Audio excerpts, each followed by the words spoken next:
Ladies and gentlemen, welcome to another fantastic episode of The Left Wing. I'm TJ Whitehead, Power Stake Not Given, joined as always by John Cooper Paz of Counterpoint Talk Politics. And boy, John, if we ever get this Patreon off the ground for our backstage conversations, they're going to be doozies. My God, TJ, man. that's what I was just thinking. Like, we just need to start it at this point because that was such an amazing backstage conversation. You guys all just missed out on it.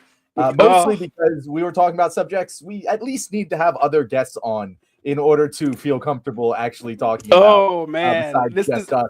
But definitely watch out for that announcement whenever we have it if you want to be privy to the backstage John and TJ conversation.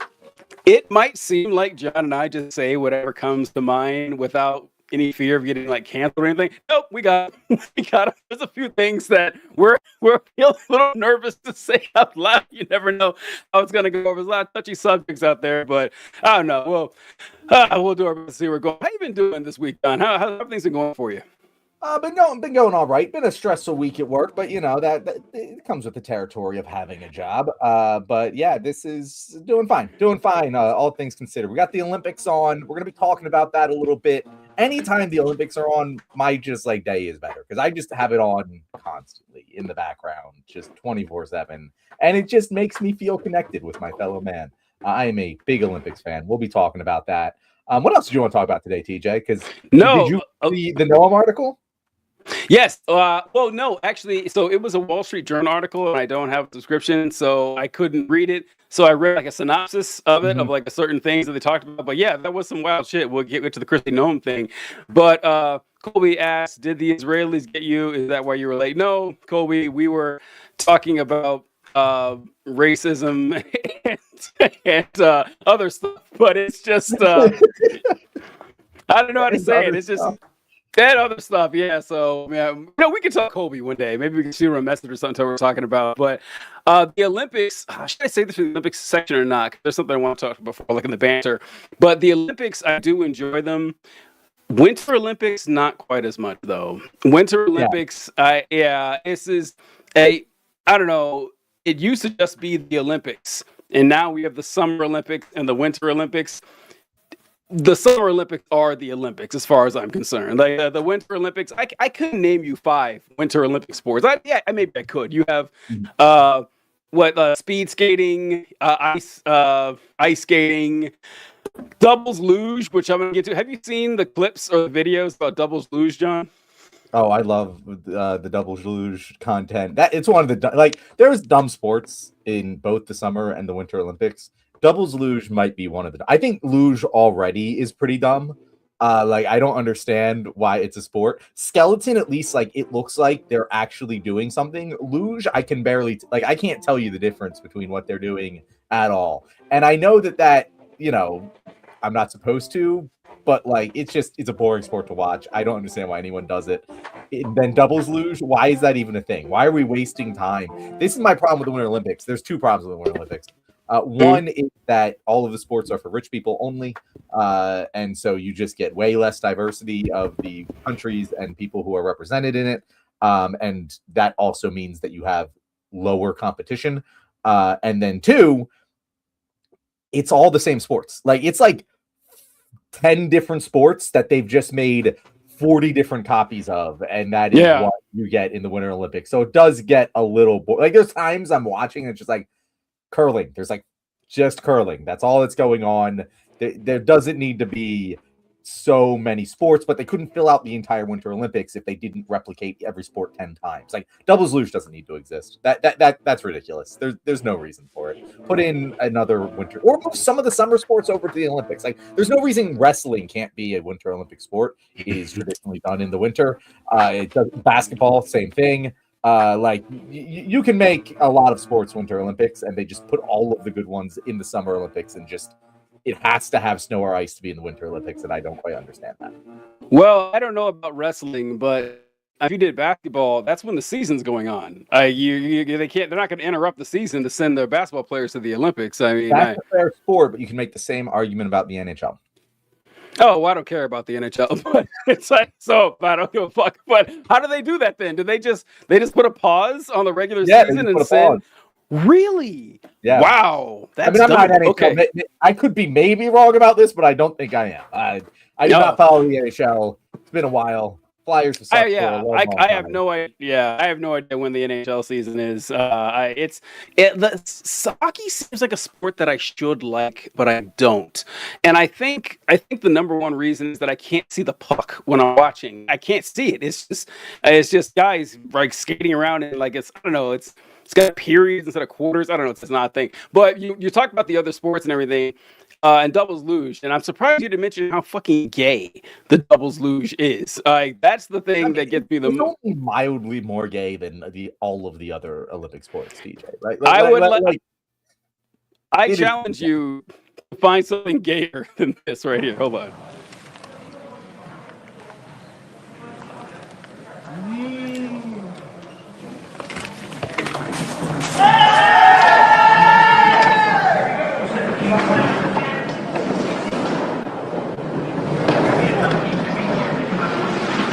Why, John? Why are they like just nut butt like that? Just I don't know how this sport was invented. I don't know how like luge, all right, with one person on a sled. All right, fine, I got it. But then now I need another dude to sit right here. Just right here. We're gonna lay down and we need both people to go down this tube. Like this is the only way this sport can possibly work. I need another dude sitting right in my junk while I do this.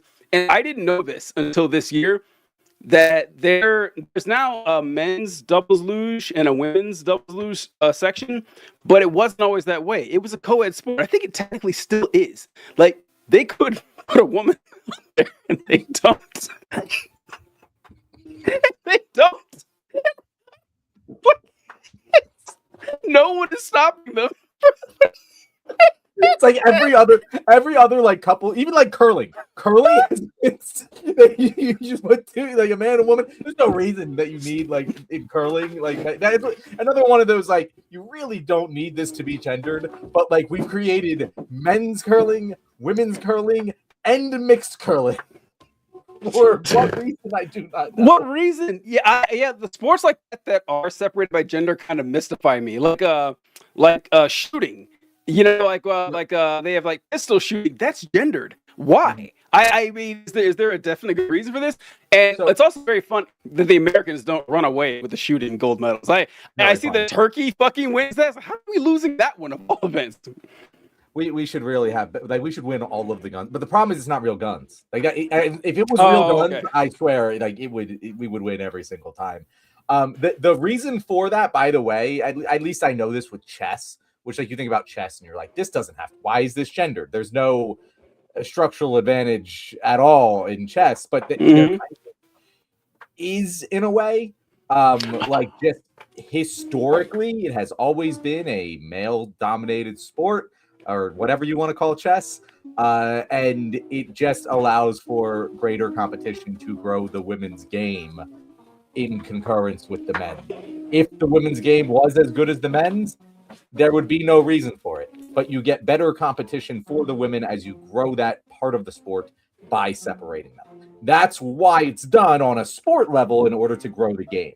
Now, on a competitive level, does that necessarily make sense? Is the women's championship as good as the men's? No, because we can just compare them head to head and there's no actual difference, but it's still good for the game. That's why they do it.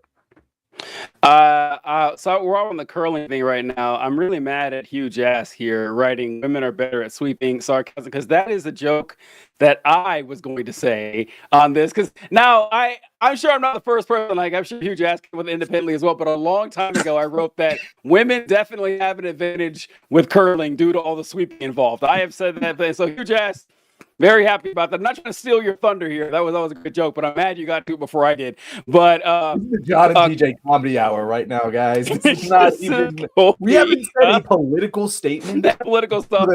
We're almost 10 minutes into this. We haven't said one political statement. We're just making jokes about the game. John and I got. You could like watch this. You could clip it and just show it to people, and they're like, you probably assume this is a conservative podcast. John and I got all the politics out of our system backstage, talking about child predators and transitioning. But Colby wrote, I know if this politics thing doesn't work out for you guys, you can always fall back on your acting careers. Always nice to see Mac from It's Always Sunny and War Machine do passion projects like this. Now, okay, yeah, John does look like Mac from It's Always Sunny. We've definitely covered that. I don't know who you're comparing me to here. If you're comparing me to Terrence Howard or Don Cheadle, either way, I'm insulted because Don Cheadle, I look less like Don Cheadle than Terrence Howard. I guess I gotta go that far, but Terrence Howard is so strange and weird that I don't want to be compared to him in any sense at all. I'm guessing Don Cheadle because if I'm reading Colby right here, I don't think he's comparing you to either of the actors. I think that War Machine, you could play War Machine. If I were to cast War Machine, you are the build, the everything. For yeah, listen, and I'd be better than Don fucking Cheadle. Okay, that is one of the most Marvel really nailed it with most of their casting, right? Robert Downey Jr. as Iron Man. It's like he was born to play Tony Stark. I mean, he looks like, and then he not only does he look like Tony Stark in the comics, but he also has Tony Stark's reputation as like a playboy, drunk and everything like that, and drug problems. It's excellent. Chris Hemsworth as Thor, incredible. Chris Evans as Captain America, knocked it out of the fucking park. Don Cheadle as War Machine as Steve. I don't get that one. That's a weird one right there. And then Colby wrote, "How much for you two?" I didn't read this. Hold on. How much for you two? How much for you two? Jesus, how much for you to do that? Yeah, and how much for your partners enjoying seeing that? Yowie. Yeah, no thanks. Yeah, that would be weird. And then Kyle writes, "Is this in Turkish oil wrestling?" I don't know what that's in reference to. What's the Turkish oil wrestling? Sports. Turkish oil wrestling. Yeah, see, as a wrestler, I don't throw stones in a glass house calling other sports gay. Double Luge is pretty fucking gay. Wrestling, totally okay. Well, wrestling is gay, but wrestling has the history of Greco-Roman culture, which is the gayest thing ever created in human society. So yeah, of course, wrestling is a little gay. Look who came up with it. So we kind of accept that and everything. And also wrestling is kind of gay by necessity. When you have men rolling around in singlets, you're gonna have some pretty homoerotic stances there. But we don't, TJ, to be fair, we don't have to have a starting position that is literally just doggy style. It doesn't have to be that way. It just is, and it's really gay. My favorite thing with wrestling is when there's a time, a break or something. It's okay, one guy is on top of the other, and the other one's in doggy style, or they got him in the guard where you're just mounted on another dude or something, and the ref has to call a stoppage, and they say, "Okay, all right, buddy, climb back on top of the other guy, just like you were before." And you can awkwardly position yourself. It's all right, now go. That's really funny to me, watching them reset back up like that. And all right, speaking of sports, I want to get onto this before we actually start talking about the Olympics. Did you see that clip? Yes. I see what you're pulling up. You see it? All right. I'll just play it for everyone. This is posted by our Secretary of Health and Human Services. Because can't believe this is Robert F. Kennedy Jr. And he posted this video of him with Kid Rock. Already sounds strange. It's about to get a lot stranger. Here we go.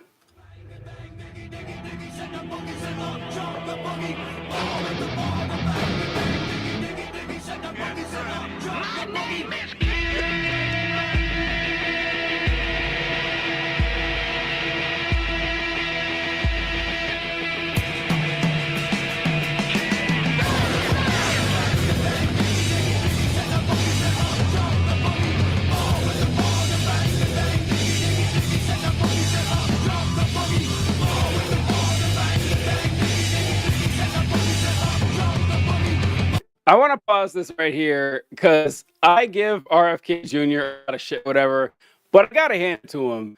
Dude looks great. He doesn't look good. That's so impressive.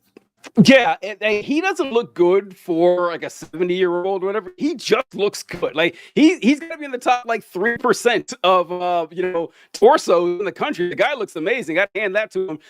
Kid Rock, however. Kid Rock doesn't look bad. There's nothing wrong with how Kid Rock looks, but I would have kept the shirt on. Especially around RFK Jr., I'd have kept the shirt on, buddy. You might as well not push this too far. But all right, let's go.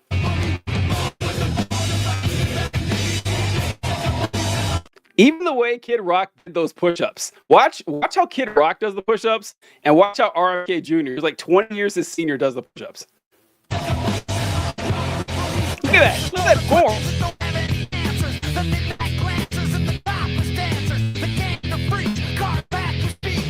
All right, John, you know what I'm going here. What the fuck? What the fuck, man? What? Have you heard any theories on this of why RFK Jr. refuses to take off these jeans when he's in the water? I saw a video of him or pictures of him in the water and he's wearing jeans. He's like with his family, whatever. Then I saw another one. This is when he jumped in the sewer water and he had jeans on. I said, that's weird. And now he does it again later on. But have you heard any theories of why this guy never has a pair of shorts around? Well, I haven't heard any, TJ, but I have one. Let's go. It's staring us right in the face. The dude's a never nude. Like there's no. Do you not know what a never nude is? No. What's that? So it's from a show called Arrested Development, and one of the characters, Tobias Bluth, he's a never nude. He always wears a pair of jean shorts, even when he's showering, when he's bathing. He's never nude. That's his whole thing. And so that's my thing with RFK now. Like until I see him outside of the jeans, I just believe he wears them at all times. I believe he never takes them off. It's the same pair of jeans. They wash it while they're on him. It's weird. Yeah, I understand it's a branding decision, but there's no reason to be entering that. That's like a cold bath. That's going to be awful. You're not going to be able to take those jeans off, and they're going to be soaking wet on you. Why would you do that? There's no reason for this. You didn't have to get in the cold bath.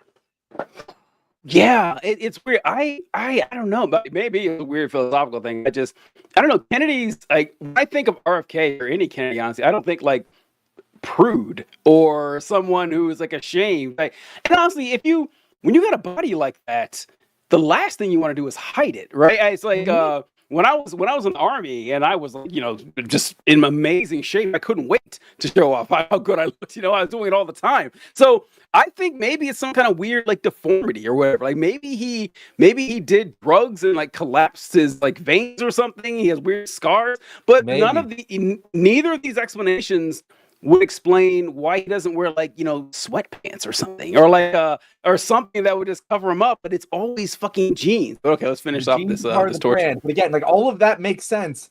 Getting in, he just didn't have to do this. Like there's no reason to get in this tub. Whew.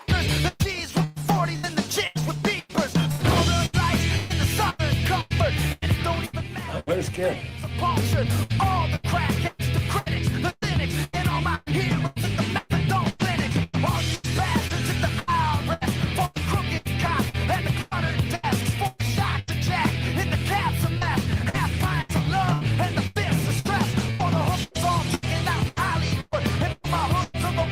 All right, so this is it. We don't got to finish the rest of it here, but we had him jumping in with the jeans.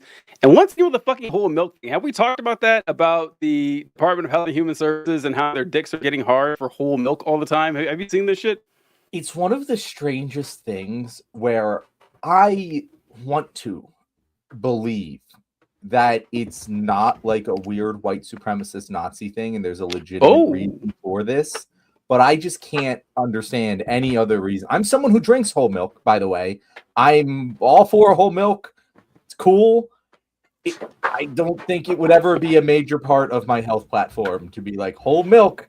It's gotta be, because I've read into this of how like milk has been a white supremacist sort of like symbol for a while now.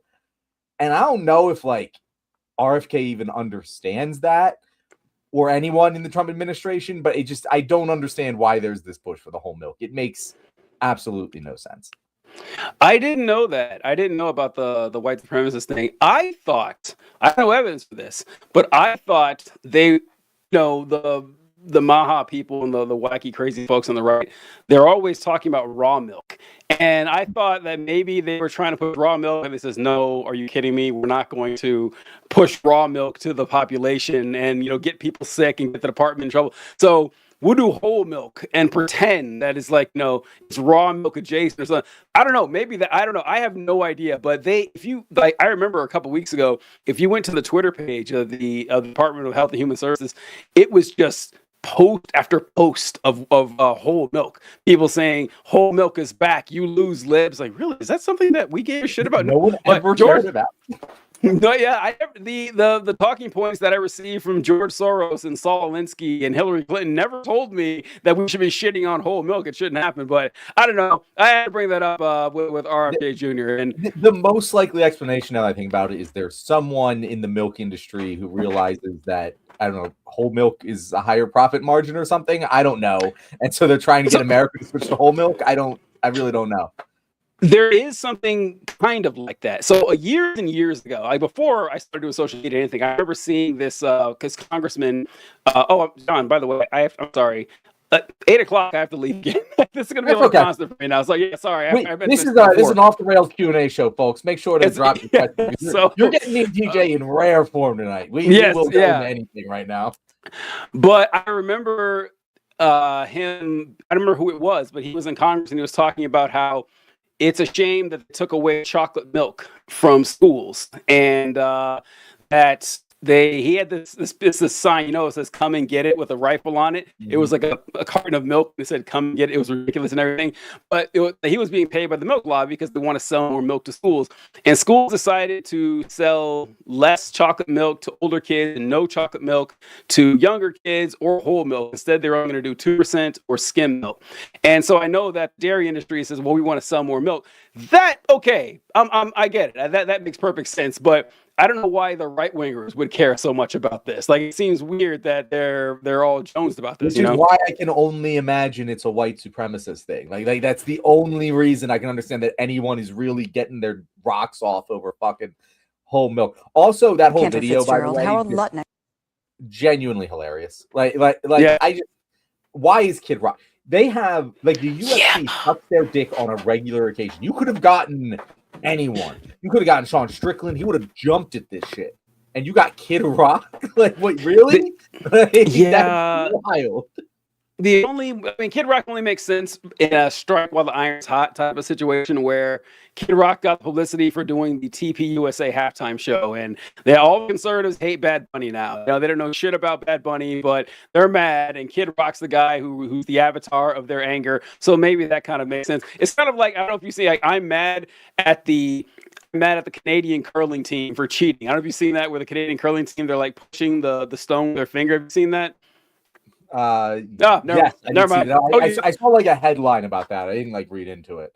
Oh yeah, well they got caught cheating and started cussing out the Swedish team, and the men's and women's curling team from Canada were caught cheating, but they acted like they didn't. And I was acting all incensed and enraged, like I give a shit about curling. But that's how people are with Kid Rock. Like, yeah, this guy's our guy now. But I don't know. We'll see.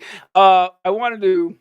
This has nothing to do with what we talked about, but I want to show this, John, first. But this is another member of Trump's administration, Howard Lutnick. You know our boy Howard Lutnick, right? Oh, yes. Very familiar with Howard Lutnick. Yeah, he's the U.S. Secretary of Commerce, and he's one of the more, he seems like an untrustworthy guy, right? Like, just his presentation, he is a used car salesman through and through. Like, that's just his entire personality is used car salesman. It's so obvious. It is satirical. He's a Mel Brooks character.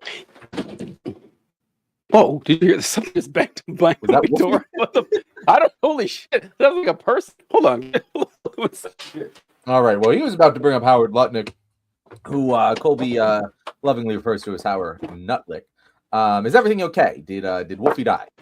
We're good. No, he's all right. Everything's fine. No, but Howard Lutnick is one of the more obviously crooked people. Like you said, he's a Mel Brooks character that if you would say used car salesman, but if you showed up at the car lot and that guy came out to talk to you, said, "Yeah, I'm talking to somebody else. I'm going to a car lot in a different county. Okay, I'm getting as far away from this guy as possible." I found this clip. I hope you haven't seen it because it's great. I found this clip a few days.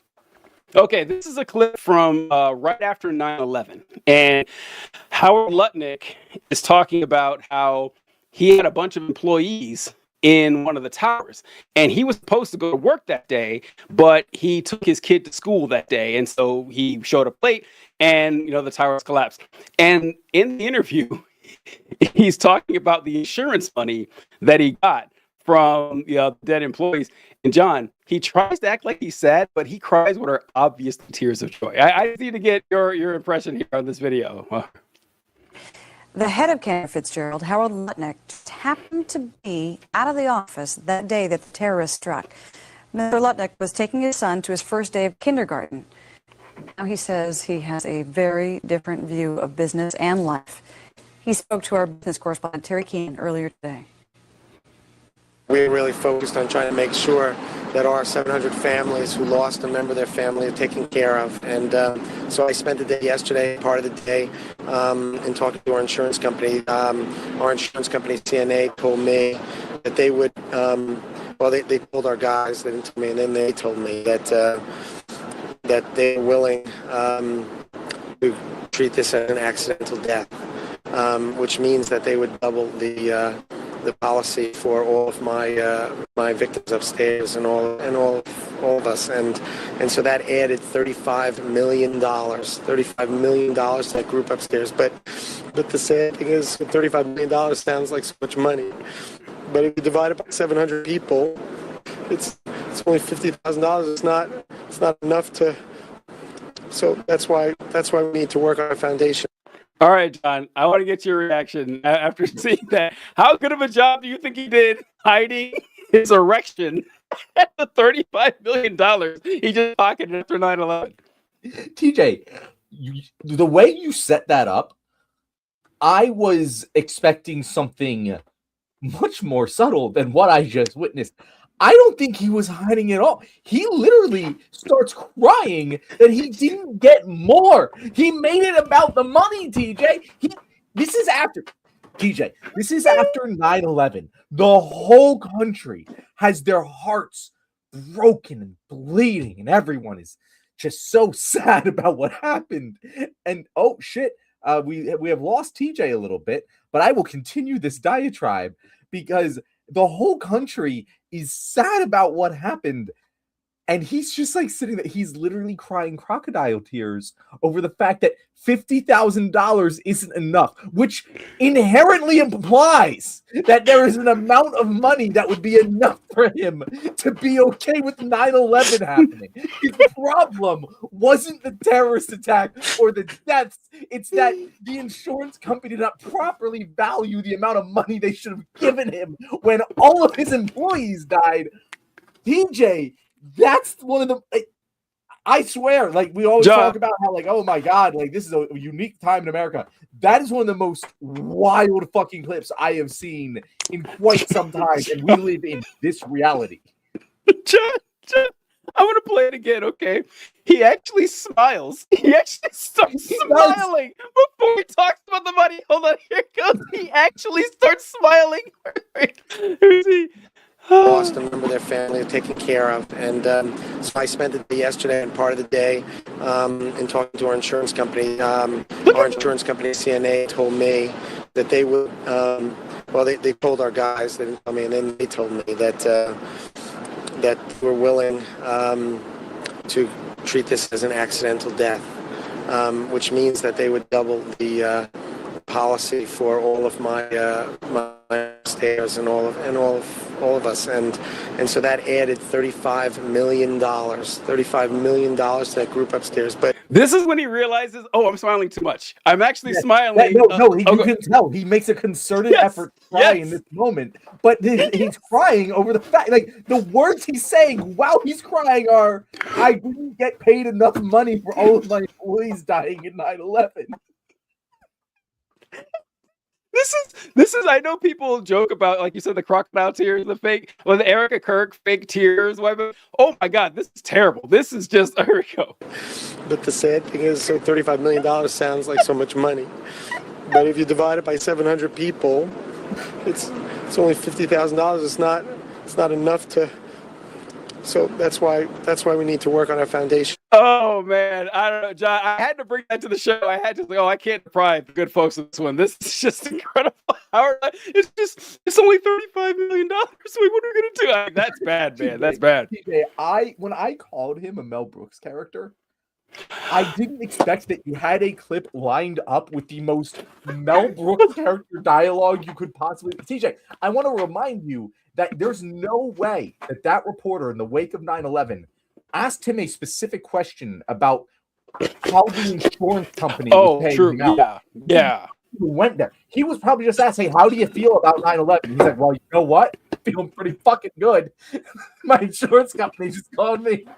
Told me that $35 million. This is the best thing that ever happened to me. But also it's really sad because like if you divide it, it could have been more. It could have been more. That's weird. You know what? I am willing to think maybe he was actually crying, but they were tears of joy. They were absolutely tears of joy. He's like, "Woo, boy! I look 35."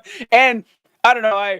I don't believe Howard Lutnick's part of a weird conspiracy, but it is odds. Oh, I happen to take my kid to school. One of the worst human beings in the world. If this proves anything, is that God is not real or evil. That God specifically saved that fucking guy. Well, there's actually like a genuinely valid like thing here where if you're Donald Trump, right, and you are raised in a world where you're surrounded by Howard Lutnicks all the time, it makes sense for you to become this narcissistic asshole who genuinely believes. And again, I'm not making something up here. Donald Trump has said this. Like, he thinks that anyone who ever shows compassion or mercy for or cares about anyone other than themselves is a sucker. Like that is Donald Trump's entire mindset. And it kind of makes sense if he was just his whole life's been spent around people like that. Because that is how Howard Lutnick gets by. He's just the most terrible person constantly.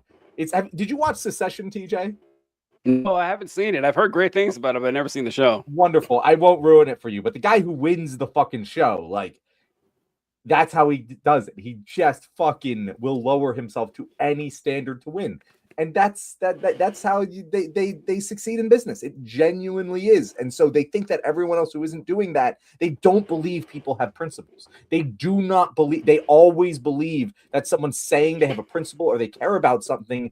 They're just trying to manipulate you, because why wouldn't they be? They're out for it for themselves, just like I would be. That is the mindset. Like that's and it happens all the time. I don't know if you ever like talked about anything, use any sort of moral heartstring argument. They're just like, you don't actually believe that. You wouldn't actually do that. And it's like, no, I would. I would. Like when I talk about like open borders and stuff, I'm like, there's a baby born in Texas. There's a baby born in Mexico. Why would I treat them any different? It doesn't make any fucking sense to me.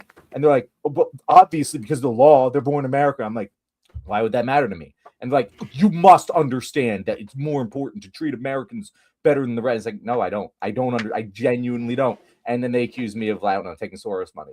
And it's just like, no, like I genuinely feel that way. And it just doesn't compute for them.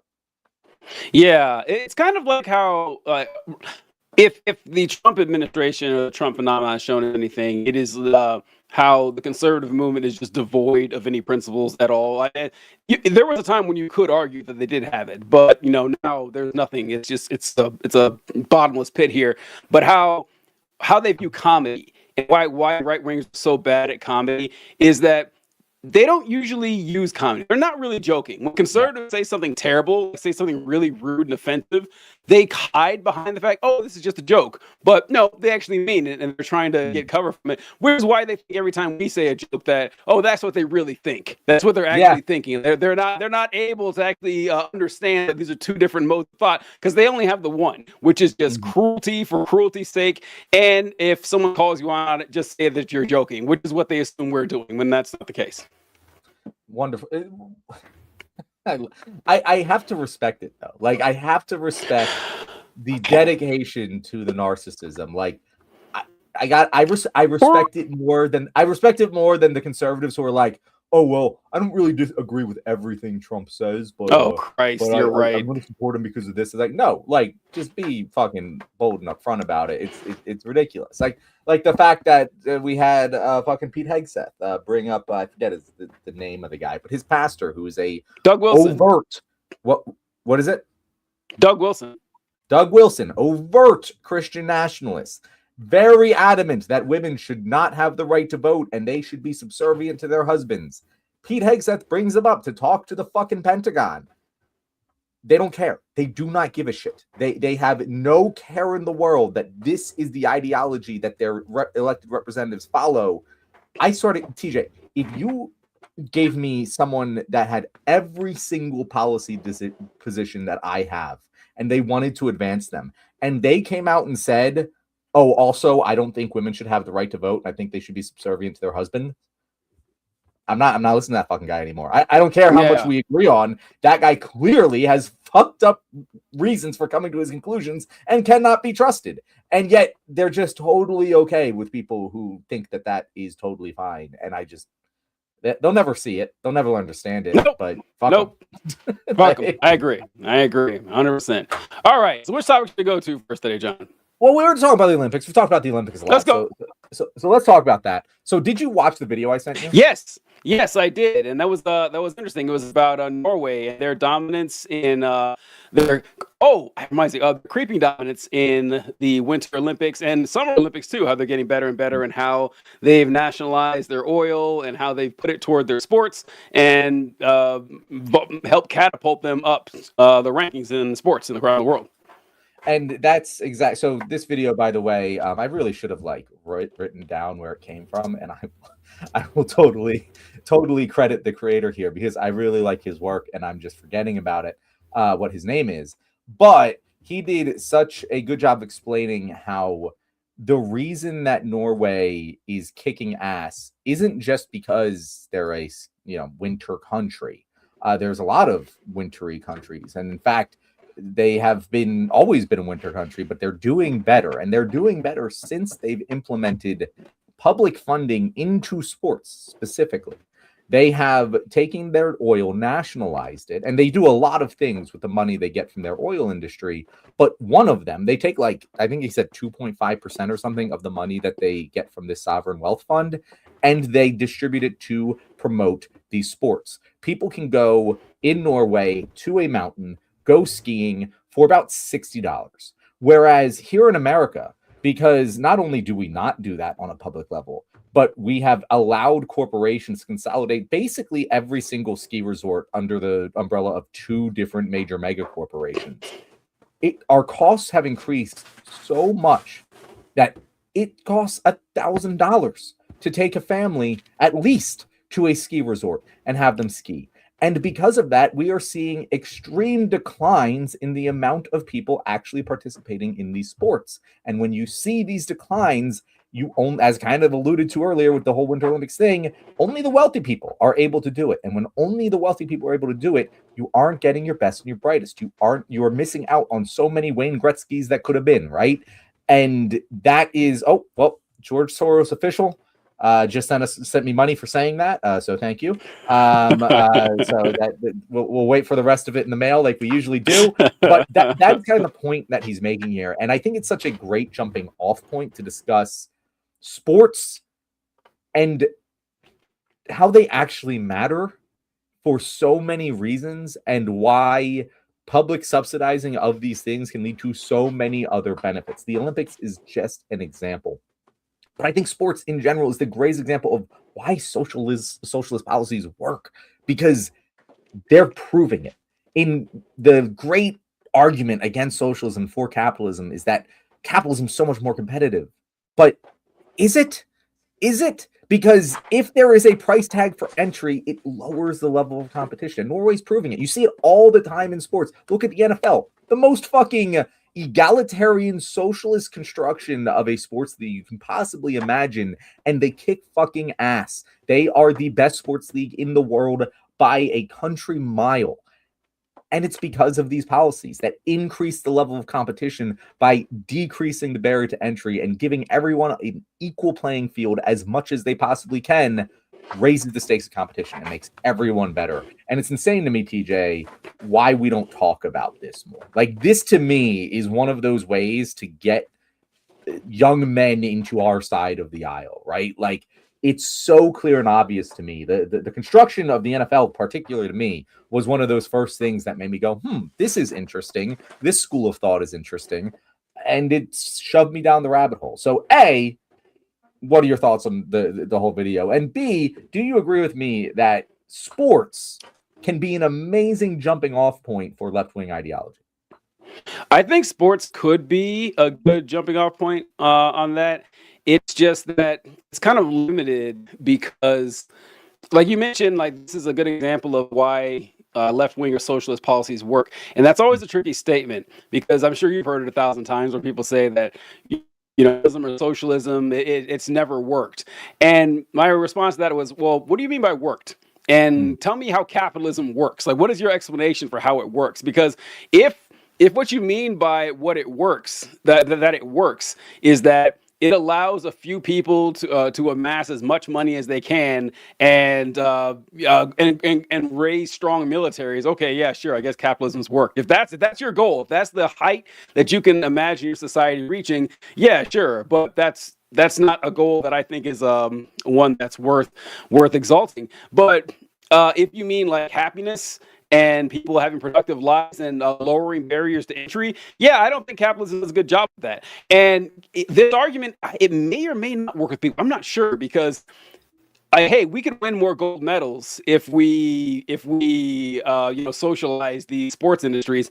It might go far, it might not. I just don't know if that's gonna raise up people. The NFL argument, though, I think is great. That one, the NFL and the military are two of the more socialist programs in U.S. history, and they're wildly successful. What I wanted to point out with the gold medal counts and everything, I notice this every Olympics, John, that if you ever Google the medal counts, they always arrange the medal counts to favor the United States. They do it every year, every single time. And so when I pulled it up, because when I saw the medals Norway won, I immediately went to the Google machine and I wrote in U.S. Gold medals, and here we are at the top, 9 gold medals. No one else has 9 gold medals.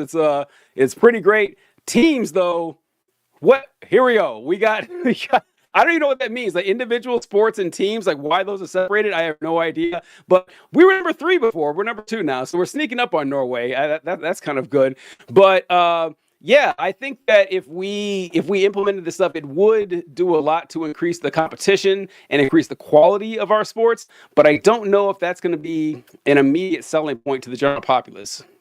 So obviously that selling sports, let's put that on the table for a second. Yeah, while yeah. I kind of answer the main point here, is that it is just an example of how the policies can increase competitive advantage drastically for a very small price tag. Again, what Norway is doing is they're taking 2.5% of the money they make off of their oil, and they are distributing it in order to fund these programs that get more kids into sports, that get more people competing, more, and it's at that base level. It's not, I don't think they're spending more money on us on their Olympic team. They're spending it on the base level. And that's what raises the level of competition for the Olympic team. And so take that concept and apply it to any industry, right? Take that concept, apply it to our healthcare system.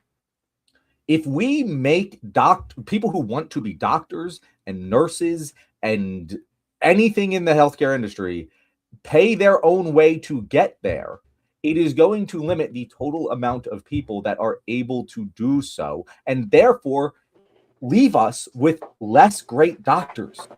But if we lower that barrier to entry, use a small portion of our resources to lower that barrier of entry into any field, it doesn't have to be sports. You want to say sports are dumb and stupid? We can talk about that. I'll disagree with you, but sure, fine. For medicine, I know that we can agree is good. We want more doctors. I think we can mostly all agree with that. And so this is a great example of how this American ethos of, oh, well, figure it out, pay your own way, rugged capitalism, pull you up by your bootstraps. Well, it didn't fucking work in the Olympics, which is the most meritocratic possible level of human society you can imagine. And this non-competitive socialist policy, works and has absolutely kicked our ass all over the fucking playing field. And if it works in something that is as competitive as the Olympics, it's going to work in something that is far less competitive as medicine. And so you take that to medicine, take it to doctor, whatever. It's a great case for why universities should be free, or at least certain fields at a university should be free of charge, the ones that we need more people working in. And I think that is the argument to be drawn from it, more than we need to put more public funding into sports, which I can also argue that one, but it's probably a weaker case.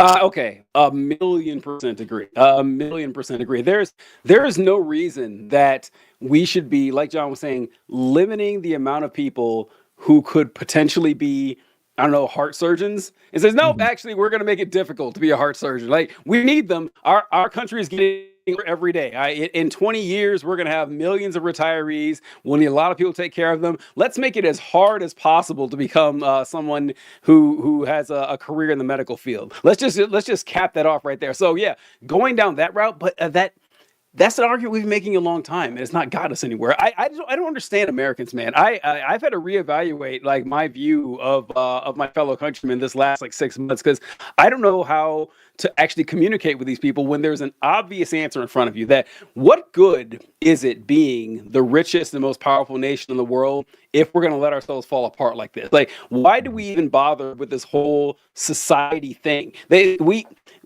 People seem to be enveloped in this cult of social Darwinism that, hey, if you can't make it on your own, like me, I made it on my own. I didn't have any help. Bullshit, of course you did. But, it's easy to think that you did everything yourself, that you're so great and you're so excellent that you deserve your place in the socials ladder. And everyone who's below you, they're just inferior. So they didn't have what it takes. Why should we help anyone out? Why did we bother, leaving the savannah? Why don't we just let natural selection take its course and we all live in caves? I don't get it. So just talking to people about what, in fact, we're going in reverse. Like 100 years ago, we were oddly enough going in a better direction here, where public schools, public libraries, the start of the first social programs with like education and medical care, and now we're dialing that shit back for no apparent reason. So yeah, I think that if we could just show examples, maybe like you said, oh look, these other nations, they're putting money into like the base level, or even what? Oh, here's one, John. Here's one that should work, but I don't know. You could talk about. I remember doing this program with after school. It was in Illinois, I think, and I was Mhm. working with these after school programs for kids. And it's like, oh, if you give kids something to do, they're going to get in a lot less trouble. They're going to make more friends, and there's the data shows that this is going to be helpful. And putting money into that stuff on the base level will improve your society. It might take time to prove it, but it's the answers are there.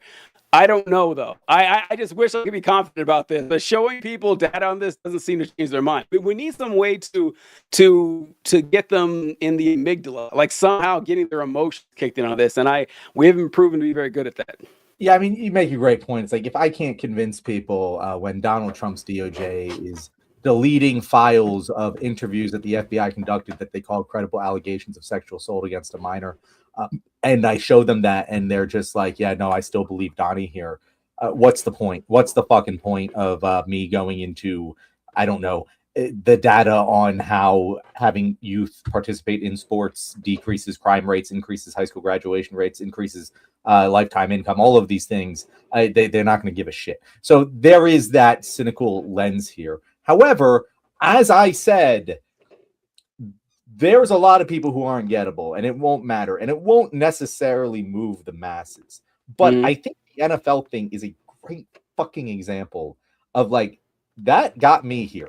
I'm not saying that without the NFL, I wouldn't have gotten here in my political views, but I do know that looking at the NFL and seeing how it operates and seeing how giving more benefits to the worst producers in society creates an overall more competitive environment that has greater levels of achievement.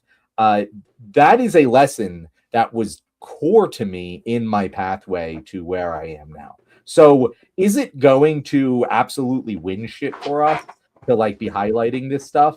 No, especially right now. There's diddly shit it's going to do right now, but it can create more of us. And that's really what's going to win it at the end of the day, is just creating as many of us as possible. The 35-year-old you're arguing with on Twitter, they're gone. They're never fucking coming back. You're never going to get them. But there's a 10-year-old out there somewhere watching this sort of shit, and they're winnable. We can get them. And you just have to push them down the rabbit hole. And just like with the Winter Olympics here, this is what people like when I posted this and they were arguing with me like, oh, well, Norway does better because they're a winter country and we have a bunch of summer sports people. It's like, yes, but we have more people in wintry locations than Norway does. And we used to do better at this. 10, 15 years ago, we were way better at the Winter Olympics. It is then after At that time is when these changes started to occur, where the corporations were consolidating all of the winter sports and eking them for profit, and we saw participation drop. And now we are paying the toll for that.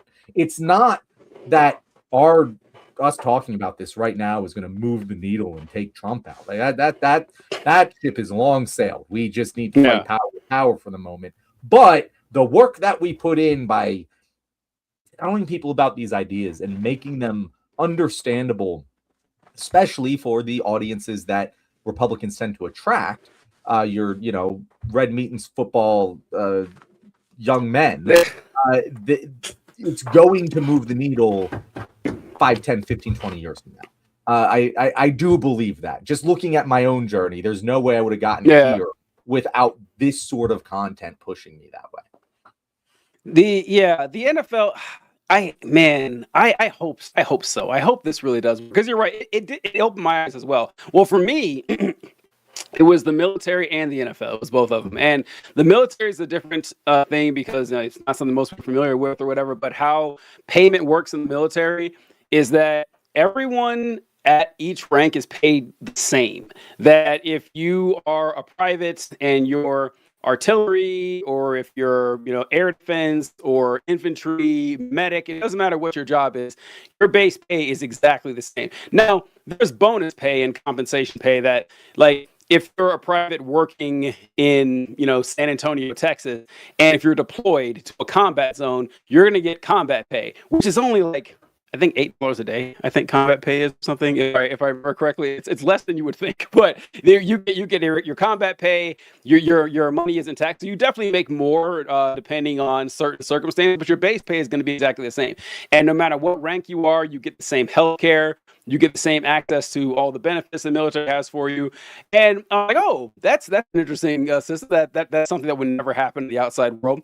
And also the NFL. The NFL, my God. If you guys don't know what John's talking about with the NFL is socialist as fuck when it comes to at least the team ownership. It's socialist as fuck. That if you have your local team and you have your local stuff going on, you make money for what you do for yourself or whatever. Everything else, basically, that's league wide. All the TV licensing and contract and everything, that's all shared amongst all 32. I think there's 32 teams, and it doesn't matter how good or bad your team is, and it doesn't matter how responsible the team is for the league's success, right? But the Patriots over the last 20 years have been responsible for a lot more than it's a shitty team in the NFL. I can't even think of what now, but the Jaguars. Yeah, the Jaguars ain't done shit. Certainly not compared to the Patriots. They're still sharing out of that same revenue. The visiting teams, like if like John owned a football team and I owned a football team and John came to play with my team, I think I share 40% of the ticket sales with the visiting team. Like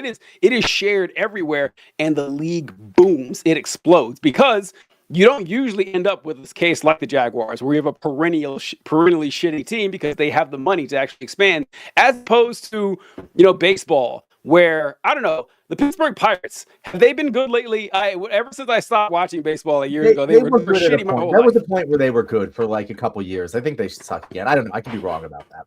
Yeah, the Pirates sucked my entire life. I probably stopped watching sports maybe 6 or 7 years ago. But I don't know. But before the Pirates were always terrible. That was my go-to team for how shitty they were. But yeah, this is just something that if we can get people to kind of grasp this and understand that look, there's a benefit for all of us here. We all chip in and play together. But it's going to take some time. It's going to take a little bit of time. Yeah, and especially like if you can compare that to leagues that don't, even just like compare it to leagues that don't have a salary cap, right? Compare it to what European soccer is. And it's so obvious. The level of competition in like the Premier League is so much lower parity than level competition in the NFL, because you can just buy good teams. And when you can just pay more, if you can use the capital that you have acquired from your success to outbid other teams for the best players, it will snowball. And the best teams remain the best teams, regardless of what their level of competition actually is. Look at the NFL. And yes, you do have cases where certain organizations are able to be way more dominant than others, 100%. The New England Patriots are a wonderful example. They are able to take their knowledge, their institutional advantage, and play the game better And that is why they get better results. But it's not because they outbid everyone else. And that is why you have more parity in the NFL, more opportunities for people who actually have a competitive advantage to win than you do in any other sports league.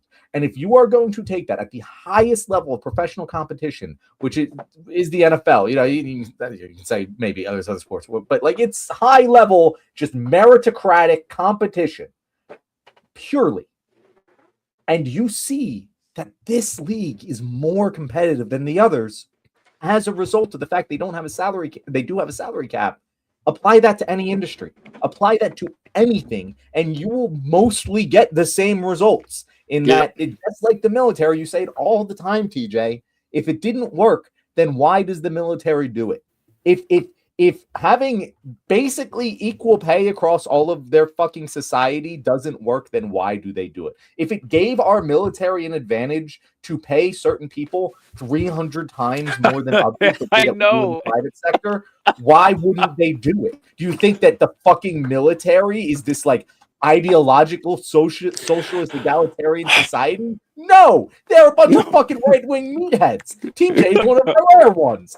But like, why would they only do it? Because it gives them a competitive advantage. They understand this fundamentally, and that is why it is designed that way. That's a good point, John. It's like never in a million years would the military say, this guy is so good at combat that we're going to give him a $40 million contract. That would never happen. Like, because no one is that good at anything. Okay. This is like the market isn't a direct reflection of how good you are at something. It's a reflection of how bad someone wants to or how they want to pay you. Like, that's it.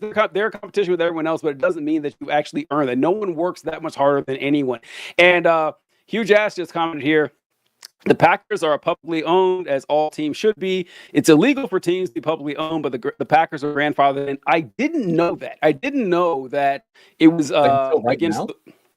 You didn't know until right now that the Packers were publicly owned? No, I knew the Packers are publicly owned, but I didn't know that it was illegal for teams to be publicly owned, and that the grandfathers, that the Packers were an exception to that because they always have been that way. I didn't know that other teams were. It was not able to happen. But yeah, the fact that that's, and of course, people love you will not find a more rabid set of fans than Green Bay Packer fans, right? They absolutely love it because it belongs to the town. It just makes a lot of sense. And yeah, John, I don't know. I have something to talk about the military too when we're done here, because you reminded me of an article that came out about the VA.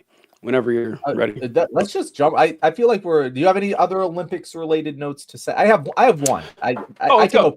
Yeah, let's go. Yeah, and I'm always just up for that. Say publicly, I fucking love the Olympics. As much as the Winter Olympics sucks compared to the Summer Olympics, 100%. Like today, I was watching women's figure skating. Which, do I watch women's figure skating or any figure skating ever or care about it? No.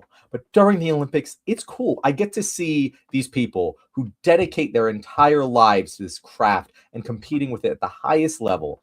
And spoiler alert, the American won. Our American, you will won say, it for the first time since like 2006 or 8, whatever it was, around that time. And she wins. The Japanese, she's like waiting because she was like not the last one to go. The Japanese girl's the last one to go, and the Japanese girl gets her scores, and she takes second. And the American, who by the way left the sport and came back because she just wanted to do it for herself now. A totally different mindset. It's a wonderful story. She goes over to the Japanese girl, calls her over, and like does the like classic Japanese girl like excited like schoolgirl dance, and they just have this like girl out moment. They don't speak each other's language. They like, you can see that like, she's like trying to talk to her, just realizing there's nothing, but they are communicating on this high level, this very impactful level as athletes across other sides of the world competing against each other in the same craft. And it's just fucking beautiful, TJ. It's fucking beautiful. I absolutely love it. In a moment where it seems like everything sucks and humanity is awful, it has been utterly wonderful to see humanity come together and do what we do best in amateur athletic competition. It's heartwarming. Let me opine. I know you can make a cynical take and tell me I'm stupid, and it's fine, but I fucking love it anyway. It gives me hope. I would never do that, John. I would never do that. I agree with you 100% that the Olympics are very near and dear to my heart. There's nothing human beings love more than ritualized combat, because you get all of the all of the emotion and all of the energy and thrill of combat usually without anyone dying. It's pretty great. It's a great thing that we have. And so there's a reason we've been doing it for thousands of years. And like the Greeks nailed it with this fucking Olympic idea. Like, yeah, we're gonna just have a bunch of people come together and do these competitions, and we still do it to this day. So I'm with you. Like, whenever I know it's easy to be the cynical American saying, this whole nationalism, this patriotism shit, it's nonsense. It doesn't get us anywhere. During the Olympics, I am the most jingoistic, evil American out there. Sports that I don't give a shit about, that I've never heard of. I'm like, let's go. Let's kick their asses. Let's roll with the shit. I love hearing the heartwarming stories where they're just regular folks who are not pros usually. Sometimes they are, but not usually pros, and they're doing it literally for the love of the game. We throw that phrase around a lot, but they're actually doing it for the love of the game. They're working at coffee shops and warehouses, and then they're off time. They're training in these events, and then going to represent the fucking nation. And honestly, just being there, just the fact that anyone that would just making it there is an honor in of itself, but actually get up there and medal or to get a gold medal. This is one of the only times that I am beating my chest for the national anthem, man. The national anthem, I think, is a shitty song. Not necessarily because of the words or anything like that. People talk about like the slavery aspects of it. I don't even talk about that. It's just a badly constructed musical piece. It doesn't sound good. If it was the national anthem, no one would actually listen to it. But man, when we win that gold medal and the flag goes up, national anthem starts playing, I'm in it. I'm all in, John. So no, I am in complete agreement with you. I tried to find it on Twitter and I couldn't, but I'll see if I can send it to you if I can find it. But there was a commercial for the Olympics. Man, I want to say it was like 2000 maybe, or maybe 1996. And they did, it was Visa. It was a Visa commercial, I think. And at the end of it, it said, "Go World." And I was like, no, I don't like that. In fact, this might be it right here. Let me see if I can play it. Oh, of course, there's an ad, shit. But the commercial played and it said, I expected to Go USA, but it said Go World. And I was like, no, I'm not rooting for the world, man. I'm rooting for the red, white, and blue. Okay. This is the TJ's inner jingoist and nationalist comes out with that. So I agree with you completely, John. Yeah, and 100%. Like that, I feel like that is the extent to, and I've said this many times, that is the extent to which patriotism should apply. Like, you should root for your country like you root for an athlete or a sports team, in that it doesn't really matter at the end of the day. Like, you don't want the opponent's team to get hurt. You want everyone to do their best out there, but you're going to beat your chest and get into it for your team. There isn't a reason behind it. I don't sit here and say I root for the Eagles. They're the best run organization in the country. No, they're just where I fucking live, but it's fun. It's fun to engage in that tribalism as long as it's put at the door when the sport ends. And that is, I think, the high bar for how you can be patriotic without being nationalistic is exactly what you just described. Secondly, the last opine here I have about the Olympics, it's not just the athletes that give me hope and inspiration. The fact that the Olympics exists and has existed for so long is another fucking miracle. We have countries actively going to war with each other, competing at these games, that it's crazy that it happens. Like, it's utterly insane that logistically they're able to pull all of this off, that we're able to get everyone to get along for this like 2-week period of time, that the broadcast, TJ, oh my God. As someone who went to school for this shit, it's insane how they have multiple feeds from different fucking stadiums from all across this country being delivered all the way across the world, viewable at all times by anyone. It's a fucking incredible technical marvel of human achievement, and we just take it for granted. And I love bashing Comcast. I love bashing NBC. They're an evil fucking corporation. I really hope they never change in the fact that they view the Olympics as a public good. Like, they genuinely, their Gold Zone, I don't know if you watch Gold Zone, TJ, it has revolutionized my viewing experience of the fucking Olympics. You get like they didn't have to do it. They don't make more money because of it. It just is something that they did because they want to strive for excellence in their broadcast of this event. And I fucking love it. It's just absolutely wonderful. I love everything about it.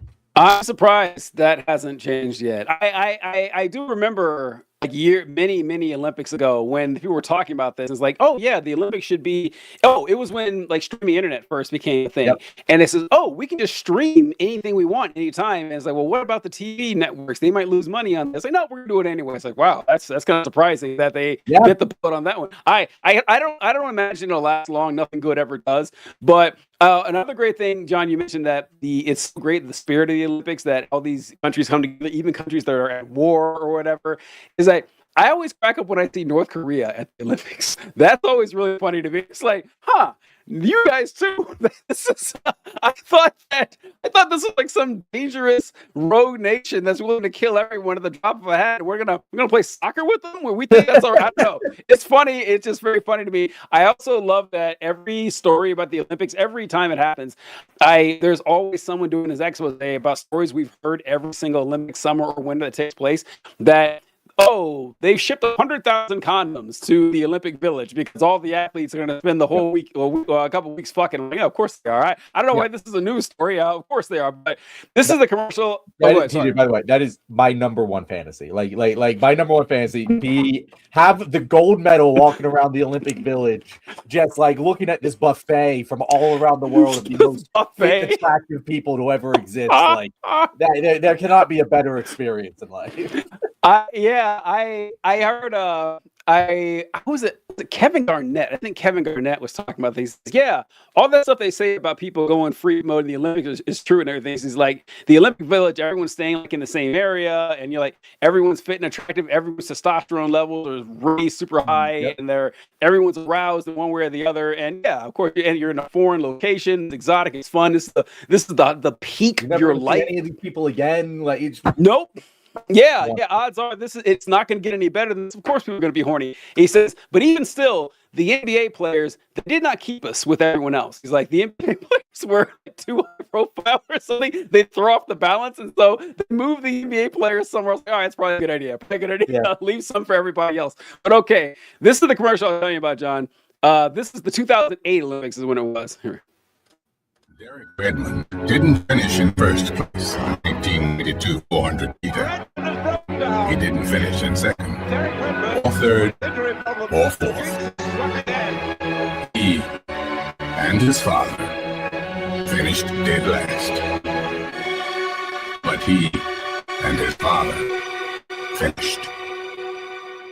Visa, proud sponsor of the Olympic Games and the only card accepted there. All right, that was a great story and everything like that, but the Go World really bothered me. I remember that my inner Republican does come out during these Olympic events. Like, nope, I'm not rooting for the world. Fuck that. I'm rooting for the United States of America. All right, now speaking of rooting for the United States of America, this story is unfortunately 3 hours too late, I think, but I still want to roll with it. And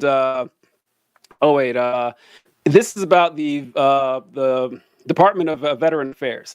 So whenever you get out of the military, you go through a compensation and payment physical. And basically what they do is they go over all of your medical records and they see how your physical health, your mental health is, and if you qualify for VA payments, for the rest of your life because of the damage you take in the military and everything. And so the Trump administration came out with this policy stating, let me pull up the CNN article right here, see if I can read this to you guys. It's like how it's going here. All right. Okay. All right, the rule said that a veteran's disability level would be based on how well they function while on medication for an injury or illness and not simply having the impairment itself. For example, if a veteran has a service-related knee injury, but medication they take helps them function better, that would be taken into account when determining how much they receive in benefits. So basically, like I had my hip injuries or whatever, so I had both hips replaced.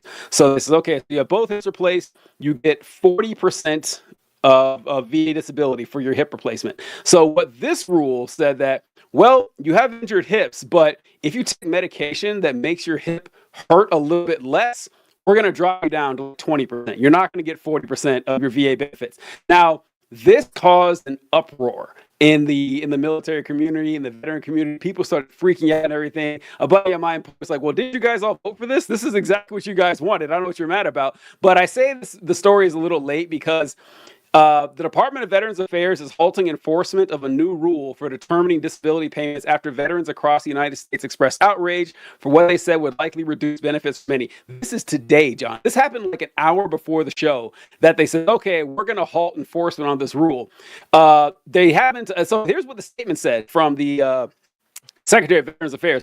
But the VA said Thursday it would halt enforcing the rule after veterans quickly and loudly opposed it. While the VA does not agree with the way this rule has been characterized, the department always takes veterans' concerns seriously.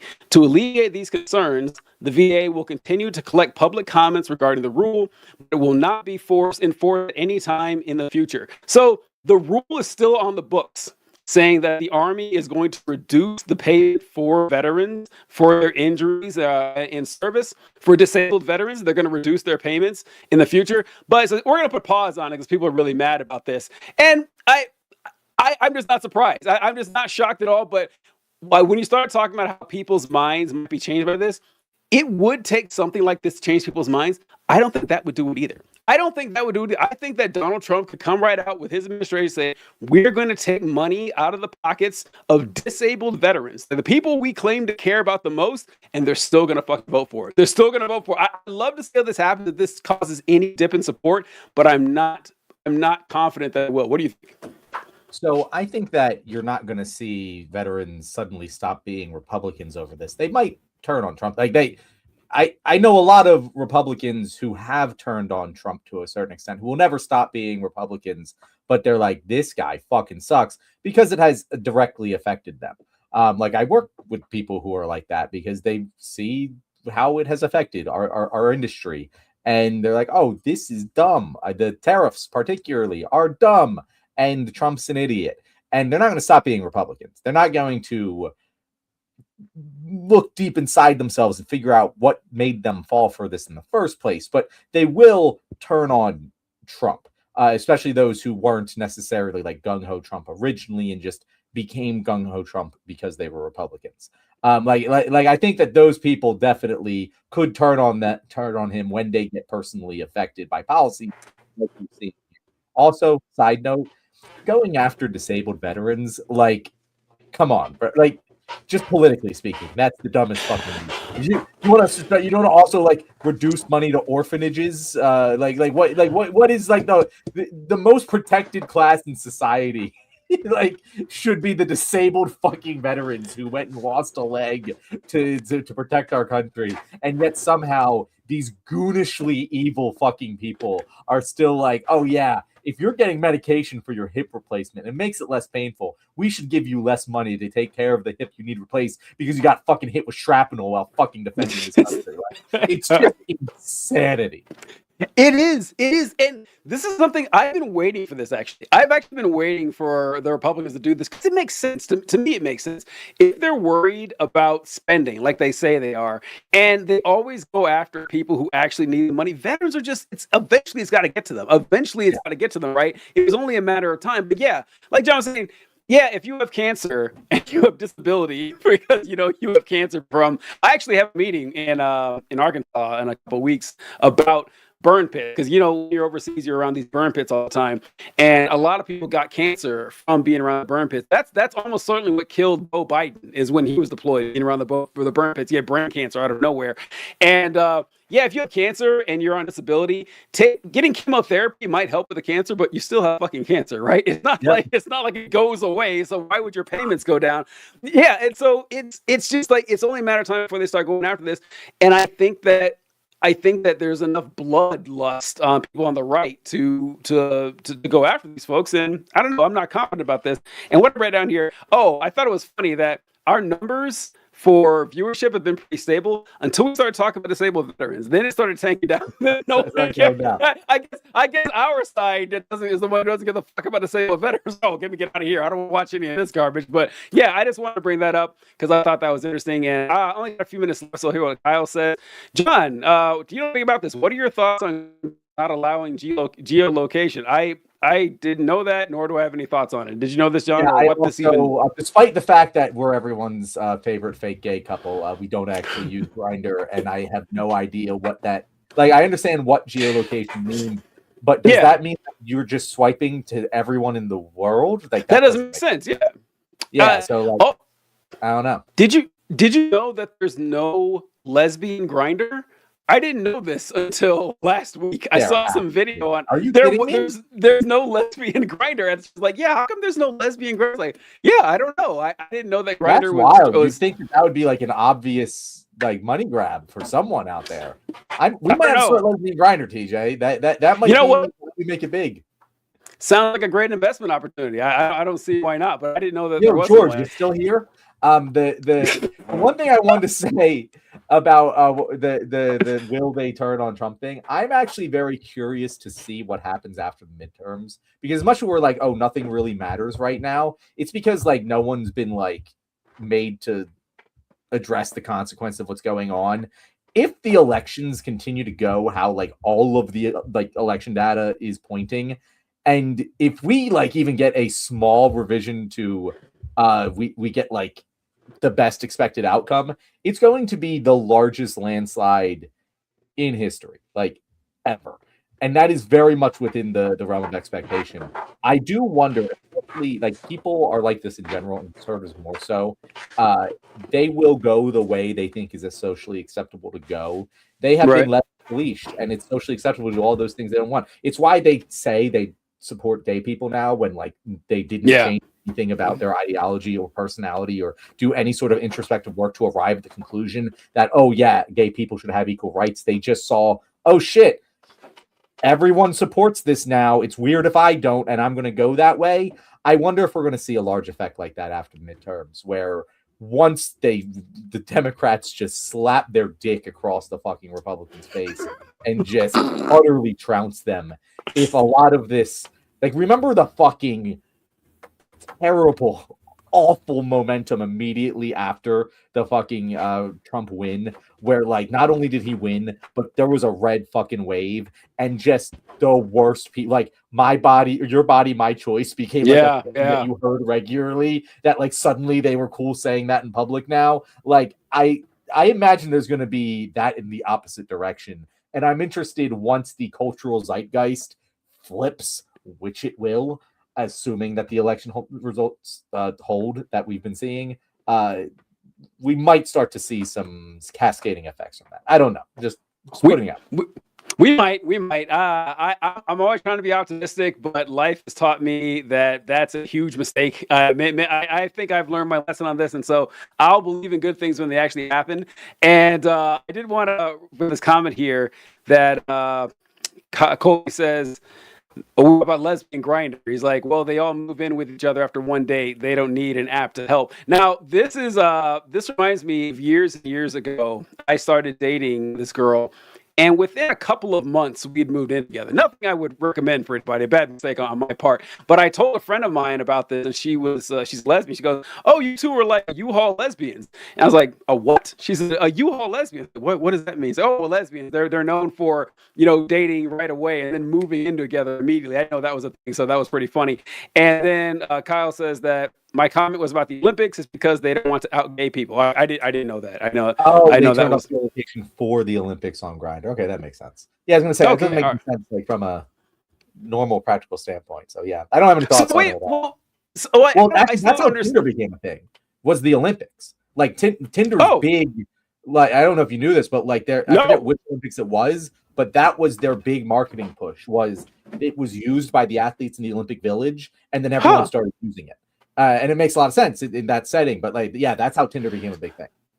I maybe I'm dumber than everyone else, but I still don't know how turning off geolocation would work at the Olympics. Because does that mean you can match with anyone in the world? Because there's no geolocator. I don't even understand. I guess in that location, maybe you can't see who is grinding in that location, unless you are actually grinding yourself in that location. Is grinding how they say it? I just invented that term. I don't know if that's what they actually say, but it would make a lot of sense. It would.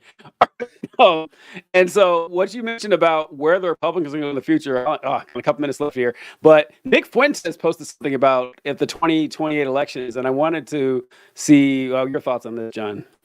Don't vote. Do not vote in the midterms. The Republicans have to lose.